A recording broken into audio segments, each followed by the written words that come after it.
जैसे एक कहानी है, सत्य कहानी है। एक बादशाह था, उसने पूरे अपने लिखा है चरित्र में, स्वयं की लिखी पुस्तक है उसकी।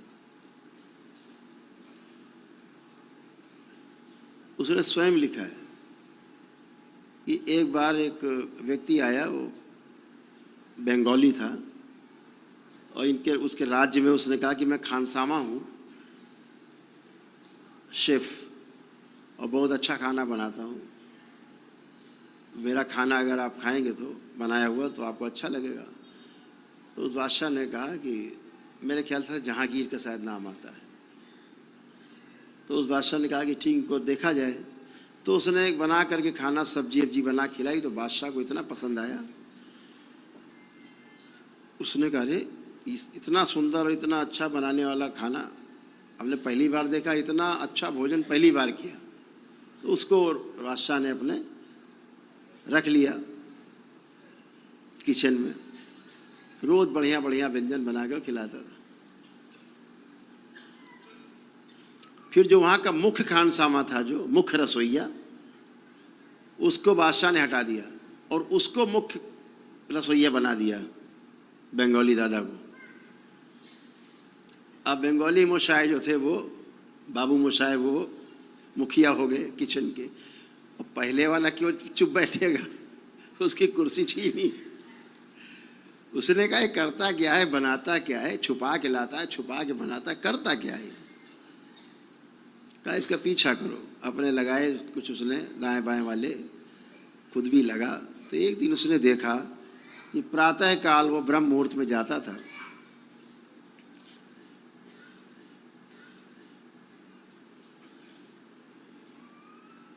उस तालाब के किनारे पहुंचा। बाबू मोशाय जो थे, बंगाली दादा, ये सब छुप के देख रहे थे। उसने वहां जाकर के मिट्टी उठाई और तालाब में आह्वान करके फेंक दिया। तो उस तालाब में से बहुत सारे सर्प, नाना प्रकार के रंग बिरंगे सर्प निकल पड़े। हजारों सर्प निकल पड़े। वो अपना जैसे तालाब में सिंघाड़े तोड़ते हैं, कुछ और पानी की चीज़ें तोड़ते हैं, ऐसे वो पकड़ लेता था सर्प को। 8-10 पकड़े, ऊपर से मुंडी काट दी और छील दिया, और अंदर का गंदगी साफ करके, छील के साफ करके मांस, और एक पोटली में बंद करके ले आया। बाकी सब उठा के, बाकी सर्प, फिर उसने मिट्टी पड़ के मारी और सारे सर्प वापस। वो चला गया। पीछे जो लगे हुए थे, उन्होंने फटाफट जो छीला काटा था, उसने बाहर पड़ा था, वो सब उठाया पोटली में और सब लेके चले गए।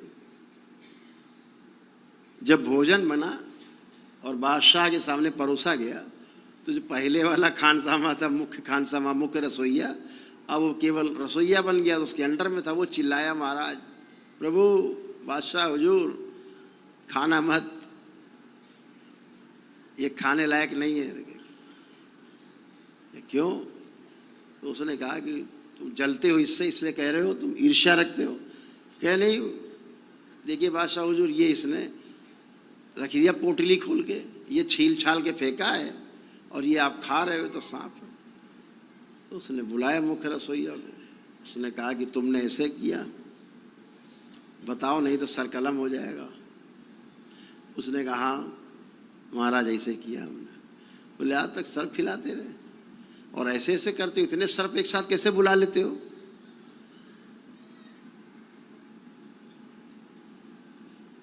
उसने कहा महाराज, विद्या हमारे पास है, हम तो किसी भी सर्प को बुला ले सकते हैं, विद्या है।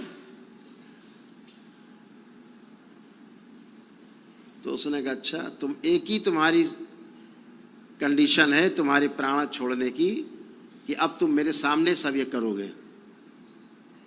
क्या क्या कर सकते हो? उसने सब बताया।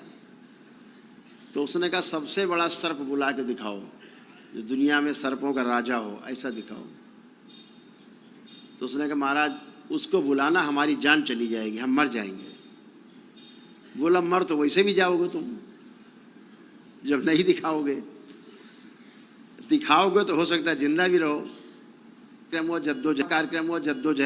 जद्दोजहद हुई, या तैयार हो गया, मरता क्या ना करता।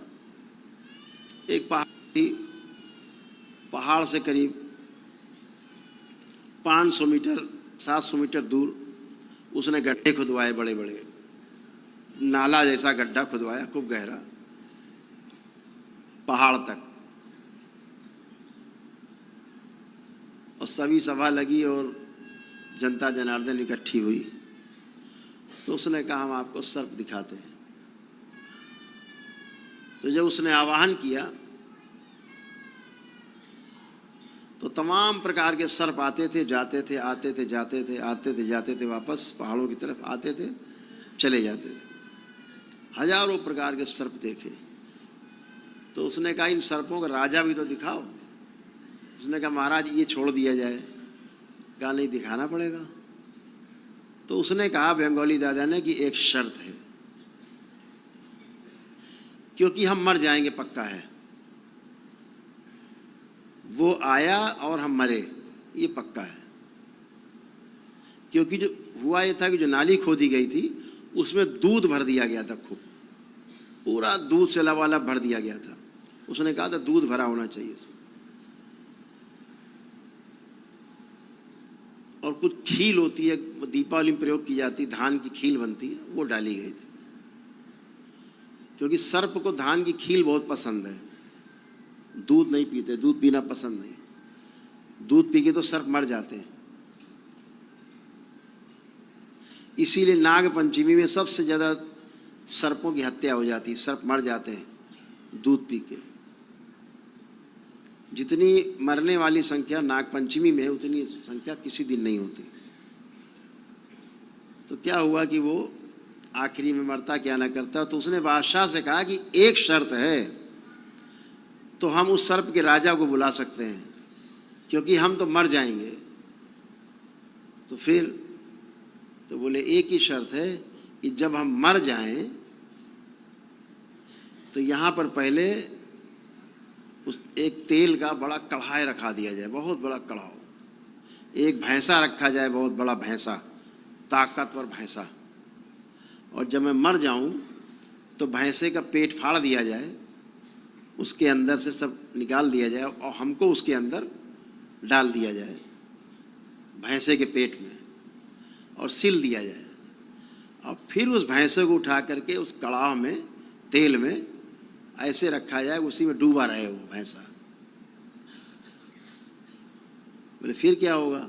बोले फिर मेरी बहन रहती है बंगाल में, उस